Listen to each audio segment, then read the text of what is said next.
Korupsi masih mengintai Indonesia. Wakil Menteri Ketenagakerjaan Immanuel Ebenezer Gerungan terjaring operasi tangkap tangan Komisi Pemberantasan Korupsi. Ebenezer bersama 13 orang terjaring operasi tangkap tangan atau OTT oleh Komisi Pemberantasan Korupsi atau KPK Rabu 20 Agustus malam. Setelah pemeriksaan, 11 orang kemudian ditampilkan dalam jumpa pers di gedung KPK Jakarta Jumat siang. Mereka mengenakan rompi tahanan berwarna oranye dengan tangan diborgol. Ketua KPK Setio Budianto menjelaskan, 11 orang itu ditetapkan sebagai tersangka pemerasan sertifikasi keselamatan dan kesehatan kerja atau K3. Ebenezer terdeteksi menerima uang dari pemerasan sertifikasi K3 sejak Desember 2024 atau 2 bulan setelah menjabat sebagai wakil menteri. Praktik ini ditengarai sudah berlangsung cukup lama. Kasus ini mengejutkan sekaligus memprihatinkan. Ebenezer dikenal lantang menyuarakan perlawanan terhadap praktik korupsi. Namun, ternyata politikus Partai Gerindra itu tak kuasa menahan godaan mengeruk keuntungan pribadi saat melayani publik.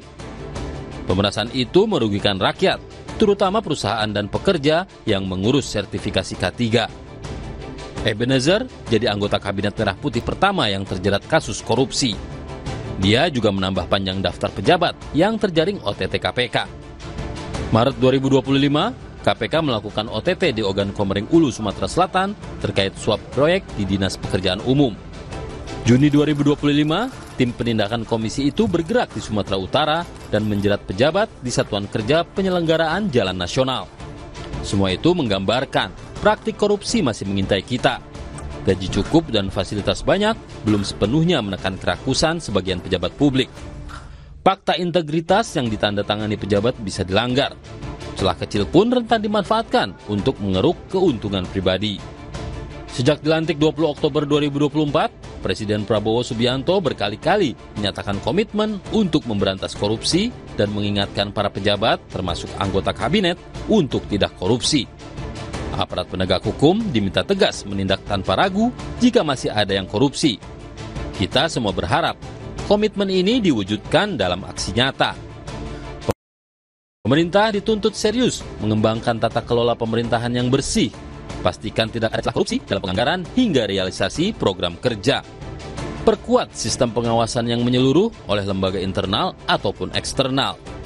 Jika masih ditemukan praktik korupsi, tindak secara tegas, sehingga memberi efek jera. Agar kasus Ebenezer tak terulang, Kementerian Ketenagakerjaan perlu segera berbenah. Pengurusan sertifikasi K3 mesti diperbaiki, sehingga menjadi lebih mudah, jelas, dengan biaya transparan. Sekecil apapun, peluang pemerasan ditutup, sementara pengawasan diperketat di semua level. Publik mendambakan pemerintah yang bebas dari korupsi, kolusi, dan nepotisme. Anggaran negara perlu dijaga supaya aman, agar dapat digunakan untuk menyejahterakan rakyat.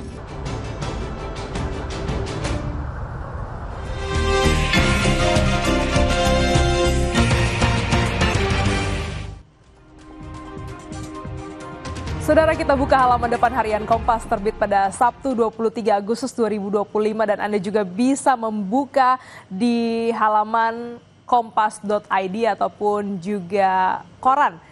Kita lihat dari judul besar hari ini yang diangkat oleh harian Kompas terkait izin ketenagakerjaan rentan praktik korupsi.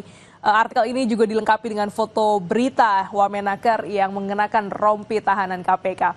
Kasus korupsi yang melibatkan Ebenezer patut jadi momentum perbaikan menyeluruh di Kemenaker. Setelah jadi tersangka, Ebenezer diberhentikan dari posisi Wamenaker. Bekas Menteri Ketenagakerjaan Immanuel Ebenezer Gerungan digiring menuju ruang ekspos penahanan di Gedung Komisi Pemberantasan Korupsi, Jakarta pada Jumat kemarin. Ebenezer bersama 10 orang lainnya ditangkap oleh KPK terkait kasus dugaan pemerasan dalam pengurusan layanan sertifikasi kesehatan keselamatan kerja atau K3 di Kementerian Ketenagakerjaan. KPK menyita barang bukti berupa 15 mobil, 7 sepeda motor, dan sejumlah uang. Bekas Menteri Ketenagakerjaan Immanuel Ebenezer Gerungan tersangka kasus pemerasan terkait sertifikasi keselamatan kesehatan keamanan kerja atau K3 tidak hanya mengetahui praktik lancung di kementeriannya, ia secara sadar juga membiarkannya terus berjalan hingga turut meminta bagian dari hasil kejahatan. Berulangnya kasus serupa di Kementerian Ketenagakerjaan mengindikasikan perizinan ketenagakerjaan rentan terhadap praktik korup. Kita lihat lagi ada sorotan lainnya terkait dengan catatan hutang. Target utang baru senilai 781,9 triliun rupiah ada di bagian sebelah kiri ya, atau sebelah kanan dari layar kaca kita. Ini terkait dengan pemerintah berencana menarik utang baru senilai 781,9 triliun rupiah pada 2026. Langkah ini dinilai beresiko menambah beban bunga utang dan mempersempit ruang fiskal. Meski pemerintah menegaskan posisinya masih dalam batas aman. Informasi ini dan sorotan lainnya dapat Anda baca di Harian Kompas pada hari ini di Sabtu 23 Agustus 2025.